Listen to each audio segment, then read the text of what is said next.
So now I've got the GIMP installed on Windows, and if I want to start it, I've got a little icon now down on the taskbar, and I just click on it, and up comes the GIMP. Now, why the GIMP? Well, it's the GNU image manipulation program. And if you replace GNU image manipulation program with GIMP, then you get the GIMP. So that's why I always call it the GIMP and not just GIMP. When the GIMP displays, it's going to display in the standard 3-window fashion.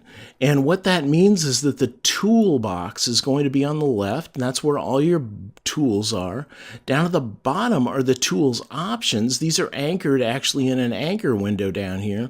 And then there's a window off to the right that has layers, paths, the undo history, and it usually has one more. I forget what it's called, but I've eliminated it here. So I'm a little non-standard. We'll see about adding that. Over on the image manipulation window, this is where you actually do your drawing. So if I do a file new and I create a new drawing, this is the area in which I draw in the GIMP. Up at the top of it is the menu bar, and this is a pretty standard menu bar for a graphics application. You just scroll across and you can see all the menu items. Filters are a lot of fun. This is where you get all the wild stuff that you apply to your images. So that's the standard layout. Now I want to tell you what to do if you don't get the standard layout by going over here and killing the toolbox and this little layout box. Now I've got what some people have encountered, and they contacted with me with how do I get out of this situation.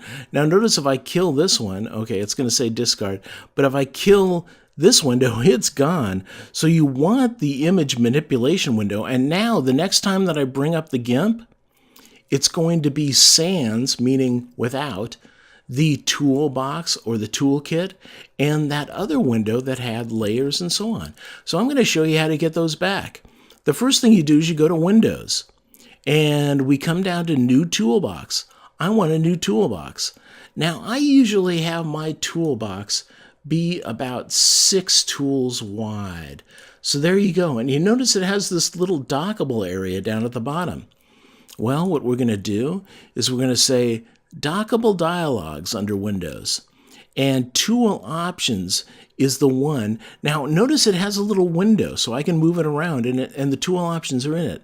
Now I can also grab the tab, and I can put it down here at the bottom of the toolbox.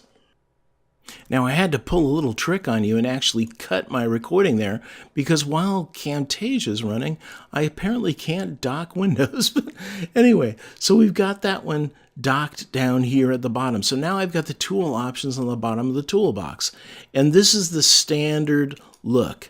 Now the next thing that I want is Windows Dockable Dialogs. I want the layers window, and I want that to be right over beside it.